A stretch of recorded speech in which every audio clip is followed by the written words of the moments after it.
Hello, and welcome to this episode of The Long View, a podcast brought to you by adopting.com. I'm your host, Lori Holden, the author of the book, The Open-Hearted Way to Open Adoption, and longtime blogger at lavenderluz.com. Our guest today is Carolyn Savage, who has one of the most chaotic family building stories you will ever hear. Carolyn wrote the foreword to my book, The Open-Hearted Way to Open Adoption, because as a book by and for both adoptive parents and birth parents, Carolyn was in the position of having experienced both ends placing and receiving with a twist. Carolyn is the author of Inconceivable, a book that chronicles Carolyn's and husband Sean's incredible journey through something that, as you'll come to understand, seems truly inconceivable. Carolyn and Sean live in Toledo and have 6 children, 3 sons, 2 of whom are grown and 1 who is entering kindergarten, and 3 young daughters. Here to tell us her story is Carolyn Savage. Carolyn, welcome. Thanks. It's great to be here. It's wonderful to have you on our show today. So let's get to know your story. You had 2 sons the regular way. Maybe not, I'm not sure. And after that, things got really interesting. Can you briefly walk us through what happened after that? Sure. So we got pregnant the old-fashioned way fairly quickly after my husband and I married.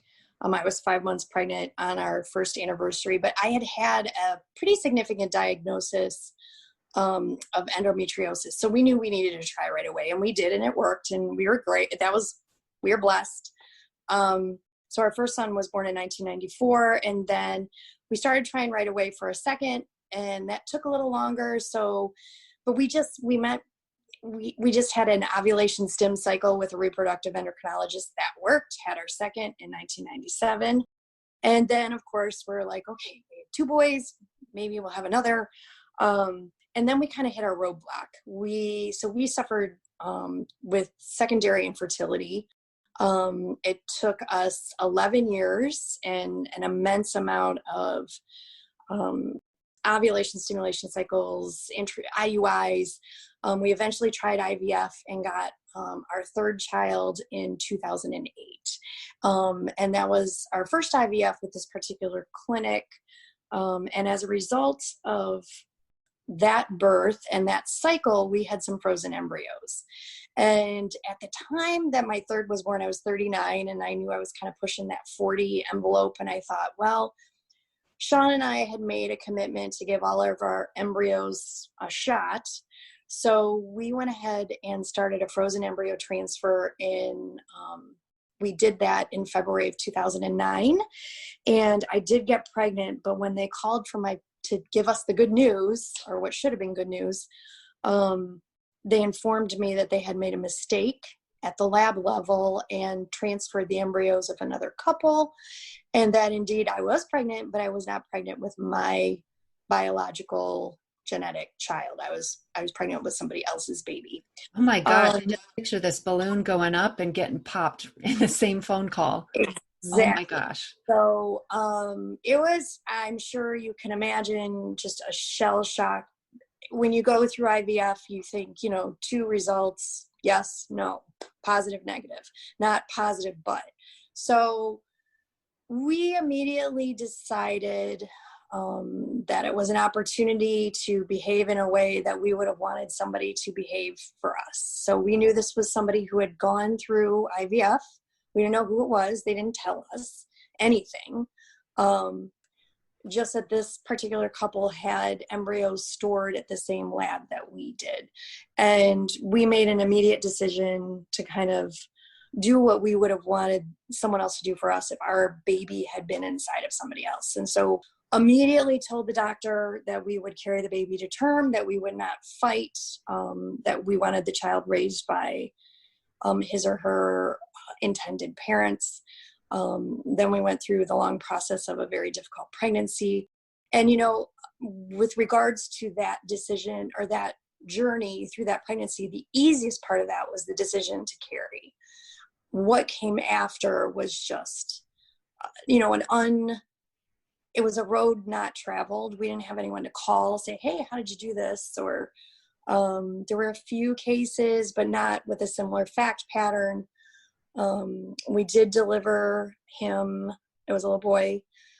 in September 2009. The parents were at the hospital. We handed the baby over, saw him for a little bit the day he was born, a little bit the day after. And that's kind of how I got into the position of having had given up a baby. So I do consider myself, I love the language in your book about being the first mother. So that meant a lot to me because I was more than just a vessel for this child to be born. After he was born, we went to, I was done. I couldn't have any more C-sections. So we were advised not to. So we had our embryos that hadn't been transferred. So we worked with a surrogate, and we had a successful twin pregnancy with a gestational carrier who we are still close with today. We had twin girls born in 2011, and they are just about to turn 9. And then lo and behold, I turned 45, and 2 weeks after my 45th birthday, I was feeling a little bit off, and boom, I got pregnant. So, which was the shock of a lifetime. I had not had a naturally occurring pregnancy since 1994. The only other one we had was our first son. So our oldest and our youngest are 20 years apart. Nicholas was born in November of 2014. And yeah, so we have 6 kids, 3 boys, 3 girls. They all came to us. I always joke, the girls came from the Petri dishes. I had to order them. So the boys came from biological conception. So we have run the gamut. I know what it's like to receive that gift from our gestational carrier. That was the most humbling experience I've ever been through. And my girls, we still honor her and talk about her, and our kids know her, and then, you know, what it's like to give up a baby. So it's definitely both ends of the spectrum. Wow, that's so much. I'm picturing kind of the Brady Bunch for grid for you and your husband and your family. So this was all the twisty parts began about 11 years ago, and you're now 11 years on the other side of placing your son, and the son you carried, into the arms of his other parents. Can you talk with us? I mean, it sounds like you really love your son, the boy you carried. You love that baby. Talk with us about some of the emotions you had then and now and in the years in between. So, you know, the pregnancy was very, very difficult. It was so hard to get our brains around actually birthing a baby that we so desperately wanted and had worked so hard to get, and then just hand him over to somebody else. That was probably what I thought at the time was going to be my darkest point of my life. Not realizing we worked really hard. We worked with a therapist during the pregnancy to try to reframe that moment when he left with somebody else. And what he didn't expect was the darkness that came after he left. There were 2009, there's almost 2 years between the birth. His name is Logan. So there's between Logan and the twins, there were 2 years. And I would say the 6 months after placement, or after his birth, were probably the darkest moments of my life.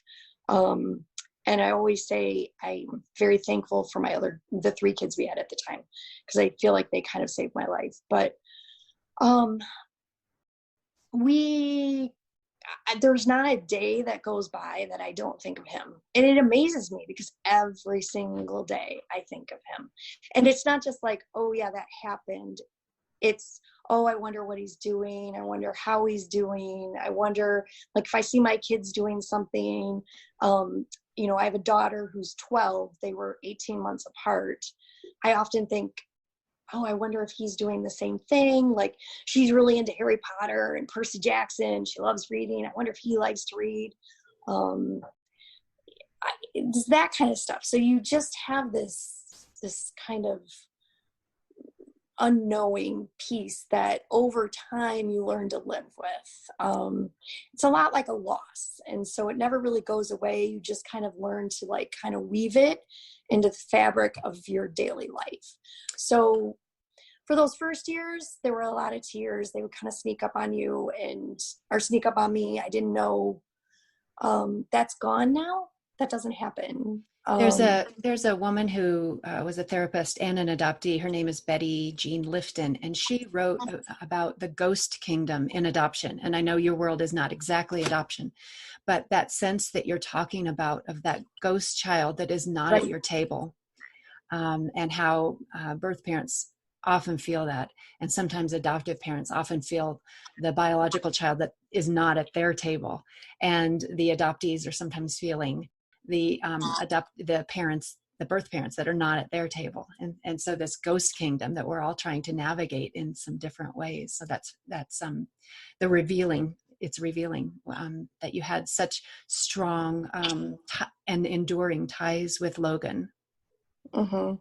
And I think it has positively impacted our relationship with our gestational carrier who carried the twins.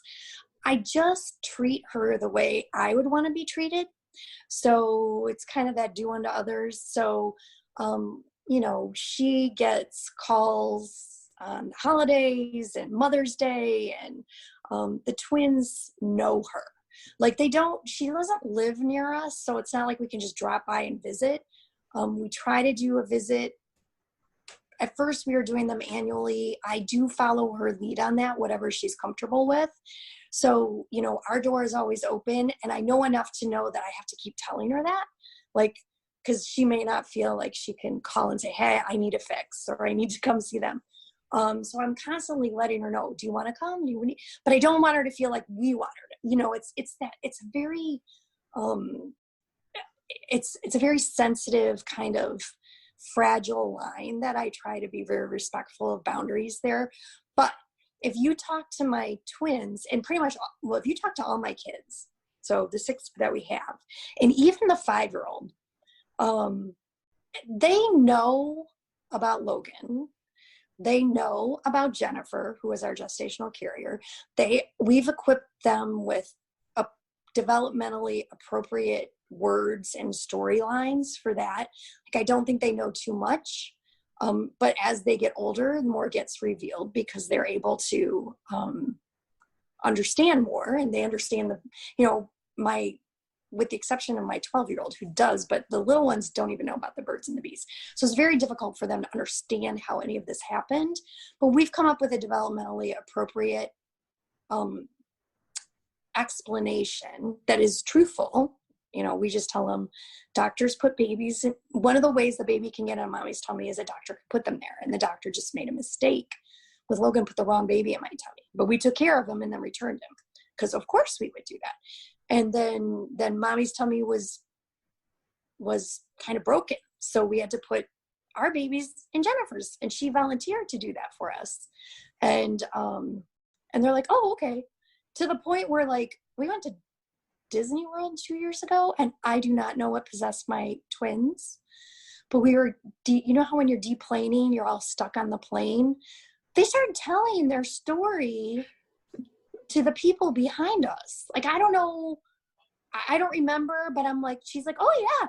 And I didn't grow in my mom's tummy. I grew in my mom's friend's Jennifer's tummy. But my mom had a baby that did, and I'm like, oh Lord.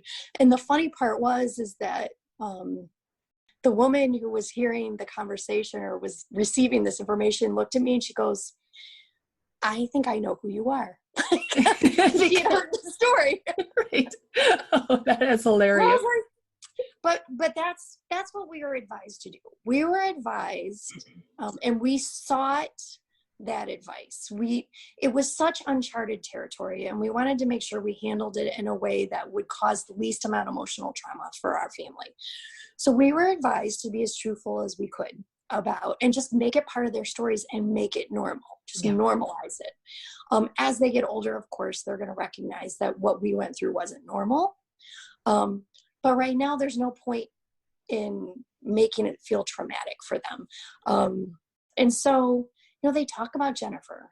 They have pictures of Jennifer. She's just part of our life, but they also know that genetically or biologically they're ours. Like, they look like their siblings. And so I think the big key there was just normalizing it for them. And as time has passed, we've normalized it for ourselves as much as possible.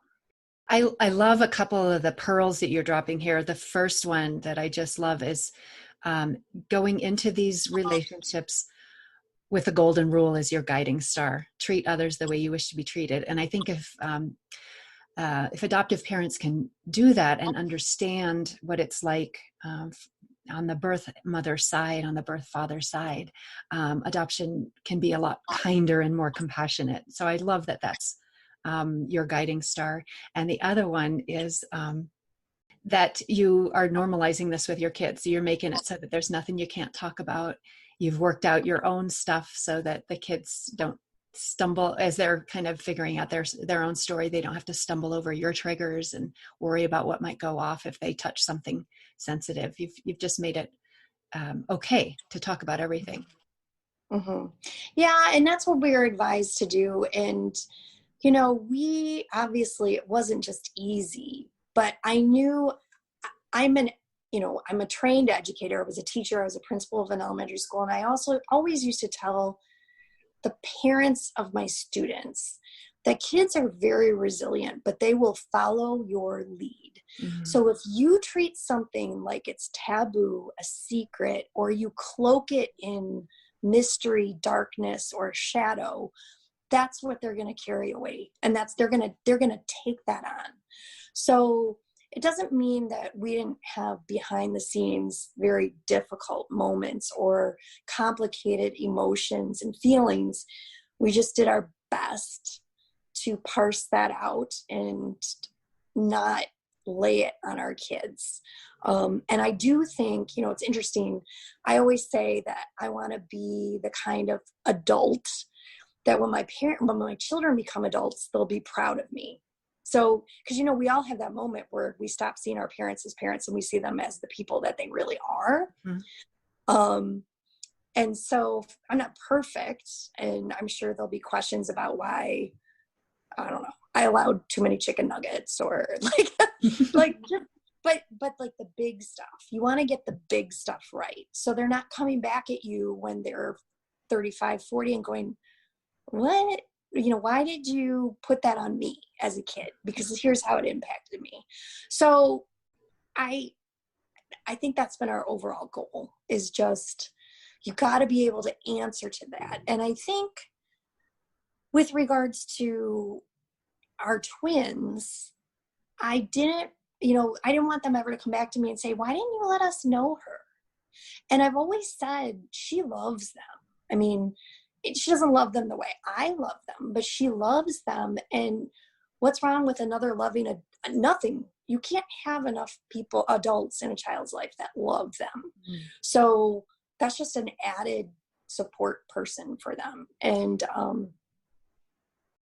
so you've given us a lot of insight on how you are dealing with the relationships in the story for the twins that you received.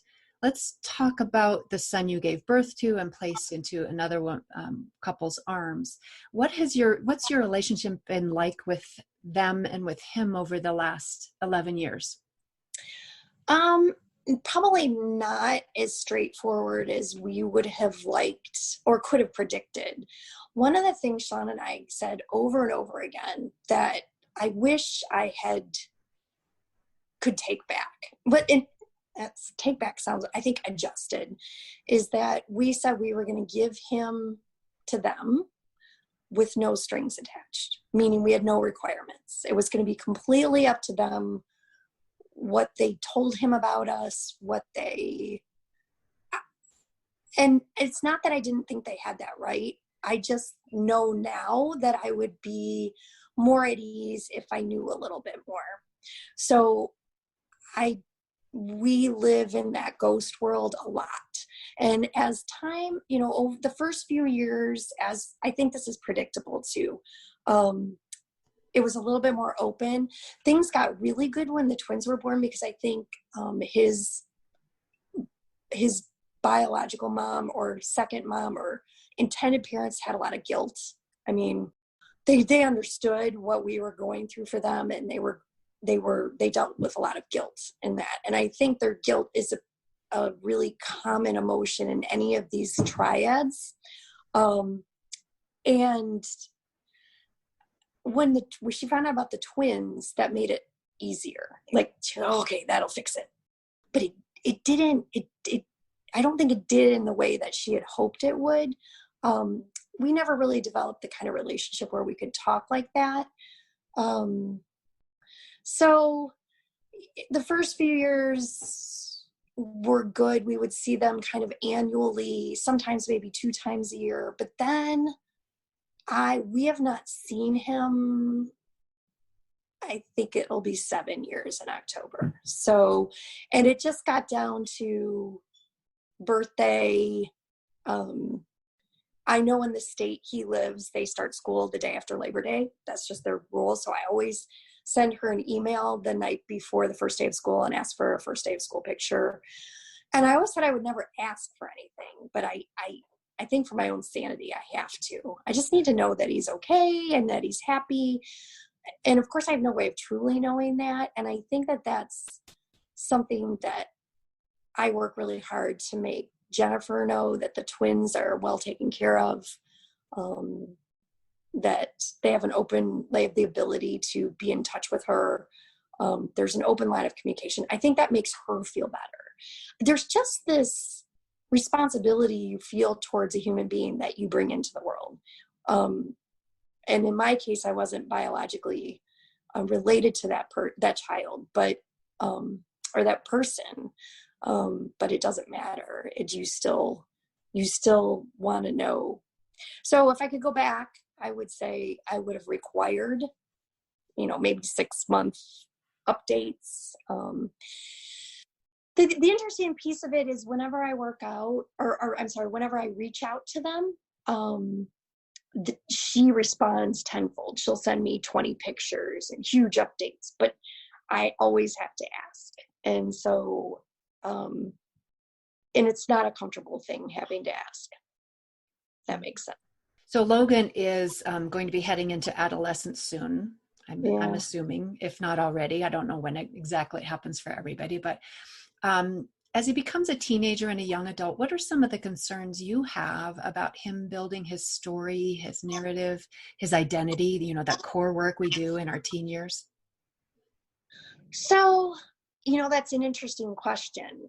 They handled their family differently than ours. And that's not for me to judge. It just is different. So for at least the first 4 years when we were kind of visiting, I always had to sit Mary Kate, who is 1.5 years older than him, down and remind her that Logan and he had 2 older sisters. They don't know that Logan grew in my tummy. And she would just look at me like really bewildered, like, well, why not? But see, that comes from the fact that we've just normalized it for her. So she's like, well, why wouldn't you tell him that? And I'm like, it's just the way their family is. And we respect that. I'm under the impression now, based on our most recent communication, that he knows a little bit. I just don't know what exactly he knows. The indication to me was that I was told that he knows I was there when he was born. I thought, yeah, I was there. But, I don't know. I can't predict. I think they're good parents. And I'm sure they'll guide him through that in a way that best I have to believe that they will guide him through that in a way that best meets his needs. I think someday, she always said that someday she wanted him to knock on our door and say thank you. And I always would kind of cringe a little bit because I'm like, I don't really want that. He doesn't need to say thank you. But boy, would we love for him to knock on the door and say, hey, can we hang out for an afternoon? That would be it. I would just like to know. So I think she feels that there's a gratitude there, and I have that same gratitude towards Jennifer, but it's more than that. It's the need for a relationship that I think just helps him shape who he is and helps our twins shape who they are. So, I think we'll see. He's going to be 11, and I'll tell you, these last 11 years have flown by in some ways they haven't, but I don't know. I mean, our story's not completely written yet, so we will see. Could you boil things down to your best piece of advice for placing parents about the long view? I think try to envision. It's so hard to, like I said, we spent a great deal of our pregnancy just thinking we just got to get through the birth. We just got to get through the birth. And that moment where he leaves the hospital with somebody else, like that's going to be horrible. So try to set up a plan for yourself immediately afterwards that includes some mental health care. That's going to be really important, more than you can understand, because you're in the thick of it. I mean, when you're pregnant, you can't think past the delivery. So then I would think very carefully about what you could possibly want as that child grows, and then ask for those things. And it's easier to dial something back and say, I want monthly updates, or, whatever it is. I know that seems like a lot, but ask for the moon. And if you decide later on you only need the stars, then it's easier to go backwards. You can't go forwards. It just doesn't work. I mean, I'm sure it does work in some cases, but it's very uncomfortable to ask for an increase in information. Be easier to roll it back. So I think that would be it. It's very difficult and the other thing I think is start to really embrace the story in a way that it becomes part of you, and you normalize it for yourself, so that as your life moves forward, you have the ability to communicate about what you've been through, the decisions you've made, in a way that is comfortable for you and productive for your future relationships, future children, future family. That sounds like great advice for the other side, which is my next question, and possibly my last question, which I ask of all the guests. What is your best piece of advice for adoptive parents about the long view? I think the best piece of advice I can give is exactly what I've already said. Be upfront, truthful, and I'm developmentally appropriate. I think that stories can start out very simple, and then you can add details as you get older, as the child gets older. But truthful and appropriate, so that there's never a big reveal. I just don't believe in my heart that that's the best way to go. I think you want them. I don't think you want your child ever thinking that you are keeping a secret from them of this magnitude. That being said, I think always, as busy as life gets and as far away from that moment you get where you walked out of the hospital with that baby, again, I think it's normal to experience a little bit of guilt. Figure out a way to deal with that productively. 2, as busy as life gets 11 years later, know that the first mother of your child is still thinking of that child, and every day probably, and that you want to give them what they need to continue to be comfortable with their decision. Excellent. Thank you so much, Carolyn, for sharing your experiences and your insights and your wisdom about all that you experienced in your journey to build your family. How can people find out more about your story if they want to know? So I do have a book. It's on Amazon. Inconceivable is the title. And I have a public Facebook page. So it's under Sean and Carolyn Savage. So, and it's interesting. People do reach out through public or private message, and I always respond. So, if anyone needs any advice or any just a listening ear, that's how they can get a hold of me. Wonderful, Carolyn. Thank you. And thanks to each of you listeners for tuning in and investing in your adoption's long view. May you meet everything on your road ahead with confidence, capability, and compassion.